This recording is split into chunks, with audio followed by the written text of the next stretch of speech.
Last part में हमने देखा था कि उन लोगों को बहुत भूख लगी थी, इसलिए वो लोग खाना ढूंढने के लिए अलग अलग हो गए थे। जहाँ कुछ देर बाद लियो और पोम्बो को खाने के लिए कुछ फ्रूट्स मिल गए थे, जिन्हें उन्होंने अपने दो क्लासमेट्स के साथ भी शेयर करा था। पर तभी डेनवर वहाँ आके लियो और पोम्बो को उस मॉन्स्टर वाली गुफा में ले गया था ताकि वो उन दोनों को मार सके, लेकिन लियो को इसका पता चल गया था। इसलिए डेनवर के लियो को धक्का देने से पहले ही लियो अपनी जगह से हट जाता है और लियो एक काली लिक्विड में गिर जाता है। पर उसी वक्त वो टेंटिकल वाला मॉन्स्टर केव से बाहर आके उन लोगों के पीछे पड़ जाता है। तो इस पार्ट की शुरुआत में हम उन लोगों को भागता हुआ देखते हैं, जहां अब भी वो टेंटिकल वाला मॉन्स्टर उनका पीछा कर रहा था। थोड़ी देर भागते भागते वो लोग बहुत दूर आ जाते हैं और उन्हें लगता है कि अब वो मॉन्स्टर उनका पीछा नहीं कर रहा है।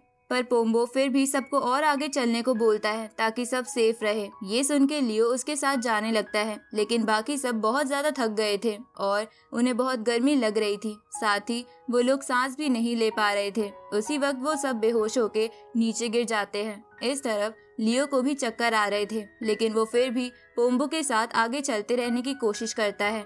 पर एक रिवर के पास पहुंचने के बाद वो दोनों भी बेहोश हो जाते हैं और जब लियो को होश आता है तो वो देखता है कि पोम्बो छोटा हो गया है। इस पे पोम्बो भी लियो से बोलता है कि तुम पहले अपने आप को देखो। ये सुन के वो अपने आप को नदी के रिफ्लेक्शन में देखता है और उसे पता चलता है कि वो दोनों बच्चे बन गए हैं।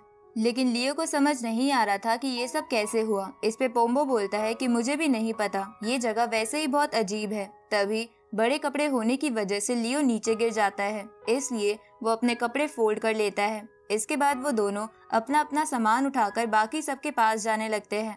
जहाँ पहुँचने पर वो देखता है कि बाकी लोग बच्चे बनने की बजाय बूढ़े हो गए हैं। तभी लियो उन दोनों क्लासमेट्स के बारे में पूछता है जिनको लियो ने फ्रूट्स खाने को दिए थे। तो वो दोनों लियो की बात सुन के उसके पास आते हैं, जिसके बाद लियो को पता चलता है कि उन दोनों को कुछ भी नहीं हुआ है, वो बिल्कुल नॉर्मल है। उसी वक्त एमिली उठकर उन दोनों नॉर्मल क्लासमेट से पूछती है कि तुम दोनों नॉर्मल कैसे हो। इस पे वो लोग कहते हैं कि इसके बारे में हमें नहीं पता। तभी लियो को लगता है कि हो सकता है कि उन लोगों का ये हाल गलत फ्रूट्स खाने की वजह से हुआ हो, क्योंकि लियो और पोम्बो ने ज्यादा फ्रूट्स खाए थे और शायद उसी की वजह से वो दोनों बच्चे बन गए। उसी वक्त वहाँ वो मॉन्स्टर फिर से आ जाता है, जिसे देखकर वो लोग घबरा जाते हैं और वहाँ से भागने लगते हैं। जहाँ थोड़ा आगे जाने पर वो लोग जंगल में आ जाते हैं। उन्हें लगता है कि वो मॉन्स्टर अब उनका पीछा नहीं कर रहा है, पर तभी वो मॉन्स्टर वहाँ भी आ जाता है। तो वो लोग जल्दी से वहाँ से भागने की कोशिश करते हैं। तभी उनमें से एक क्लासमेट जो बूढ़ा हो गया था वो नीचे गिर जाता है। तो लियो अपने मैजिकल वेपन से उस मॉन्स्टर पे अटैक करके उस क्लासमेट की भागने में मदद करता है, लेकिन इसकी वजह से लियो का मैजिकल वेपन नीचे गिर जाता है। साथ ही वो मॉन्स्टर भी गुस्सा होकर लियो और पोम्बो के पीछे पड़ गया था। तो लियो और पोम्बो तेजी से बाकी लोगों से अलग डायरेक्शन में भागने लगते हैं, लेकिन वो मॉन्स्टर उनका पीछा नहीं छोड़ रहा था। तो वो दोनों एक ढलान के जरिए पहाड़ से तेजी से नीचे उतरने लगते हैं। उसी वक्त बहुत सारे फायरबॉल्स आके उनकी तरफ गिरने लगते हैं, जिन्हें देखकर पोम्बो कहता है कि ये सब क्या हो रहा है और ये फायरबॉल्स कहाँ से आ रहे हैं। इस पे लियो कहता है कि हो सकता है कि ये फायरबॉल्स उस कॉफिन से रिलेटेड हो जिसके जरिए हम सब यहाँ पहुँचे हो। इसके बाद वो दोनों और तेजी से नीचे उतरने लगते हैं, जहाँ वो मॉन्स्टर बार बार उन पे अटैक करे जा रहा था। तभी एक फायरबॉल उस मॉन्स्टर पे लगता है, जिससे वो मॉन्स्टर और भी गुस्सा हो जाता है। तो ये देखकर लियो को लगता है कि हो सकता है कि वो लोग फायरबॉल से उस मॉन्स्टर को मार सके।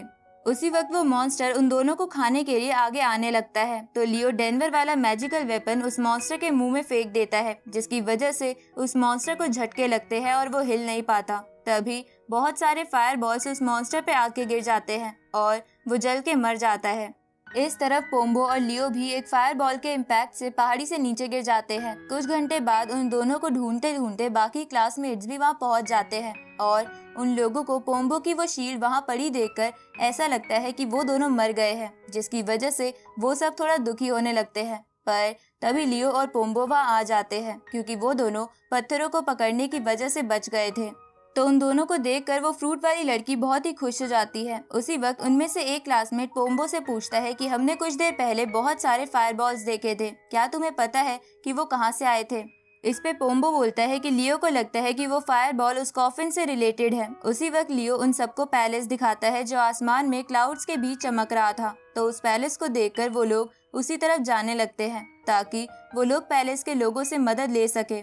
उसी वक्त बहुत देर से चलने की वजह से उनमें से एक बंदा नीचे गिर जाता है। तो पोम्बो उस क्लासमेट को चलने के लिए एक लकड़ी तोड़कर देता है। साथ ही ऐसा करते हुए पोम्बो वहाँ एक सुनहरी पंखुड़ी को भी देखता है। इसके बाद वो सब आगे बढ़ने लगते हैं, जहाँ जैसे जैसे टाइम बीतता है तो पोम्बो और लियो वापस नॉर्मल हो जाते हैं।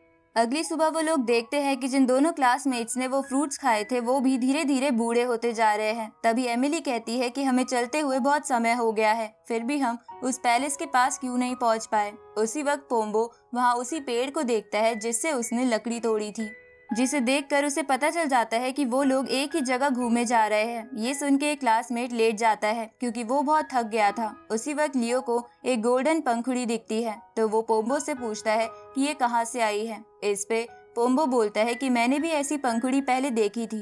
तभी लियो देखता है कि वो पंखुड़ी उन लोगों को रास्ता दिखा रही है। तो लियो बाकी सबसे कहता है कि हम ऐसे नहीं रुक सकते, हमें आगे चलते रहना होगा।